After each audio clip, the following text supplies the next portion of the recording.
شروع کرتا ہوں اللہ کے نام سے جو بڑا مہربان اور نہایت رحم کرنے والا ہے۔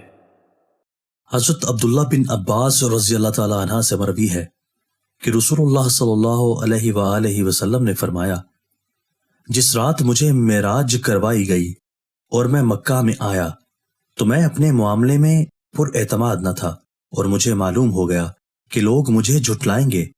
آپ غمگین ہو کر علیحدہ بیٹھ گئے۔ اللہ کا دشمن ابو جہل وہاں سے گزرا اور آ کر آپ کے پاس بیٹھ گیا اور آپ صلی اللہ علیہ وآلہ وسلم سے استہزاء کرتے ہوئے کہا، کیا کوئی نئی بات ہو گئی ہے؟ رسول اللہ صلی اللہ علیہ وآلہ وسلم نے فرمایا، ہاں۔ اس نے کہا، وہ کیا؟ آپ نے فرمایا، آج رات مجھے سیر کروائی گئی ہے۔ ابو جہل نے کہا، کس طرف؟ آپ نے فرمایا، بیت المقدس کی طرف۔ ابو جہل نے کہا، واہ، پھر بھی آپ صبح کے وقت ہمارے درمیان موجود ہیں۔ آپ نے فرمایا، ہاں۔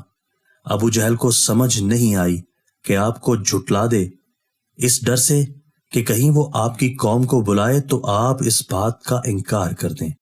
ابو جہل نے کہا، اگر میں آپ کی قوم کو بلاؤں اور جو آپ نے مجھے بتایا ہے انہیں بھی بتائیں تو آپ کا اس بارے میں کیا خیال ہے؟ رسول اللہ صلی اللہ علیہ وآلہ وسلم نے فرمایا، ٹھیک ہے۔ ابو جہل نے آواز دی، اے بنی قاب بن لوئی کے لوگوں آؤ۔ لوگ ٹولیوں کی صورت میں اس طرف آنے لگے اور آ کر بیٹھ گئے۔ ابو جہل نے کہا، اپنی قوم کو بتاؤ جو آپ نے مجھے بتایا ہے۔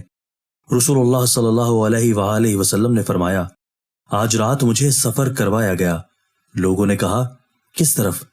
آپ صلی اللہ علیہ وآلہ وسلم نے فرمایا، بیت المقدس کی طرف۔ لوگوں نے کہا، آپ پھر بھی ہمارے درمیان بیٹھے ہیں۔ آپ نے فرمایا، ہاں۔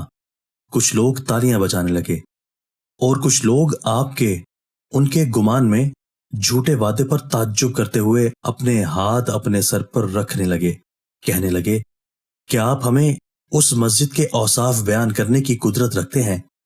ان لوگوں میں ایسے لوگ بھی تھے جو اس ملک میں گئے تھے اور وہ مسجد دیکھی تھی۔ رسول اللہ صلی اللہ علیہ وآلہ وسلم نے فرمایا، میں انہیں اوصاف بتانے لگا۔ میں انہیں اوصاف بتا رہا تھا کہ کوئی نشانی مجھ پر ملتبس ہو گئی۔ آپ نے فرمایا، وہ مسجد میرے سامنے کر دی گئی، میں اسے دیکھ رہا تھا، حتیٰ کہ وہ عقال یا عقیل کے گھروں کے سامنے کر دی گئی، اور میں اس کی نشانیاں بتا رہا تھا اور اسے دیکھ رہا تھا۔ اس میں ایسی نشانیاں بھی تھیں جو مجھے یاد نہیں تھیں۔ لوگوں نے کہا، اللہ کی قسم، یہ نشانی اس نے درست بتائی ہے۔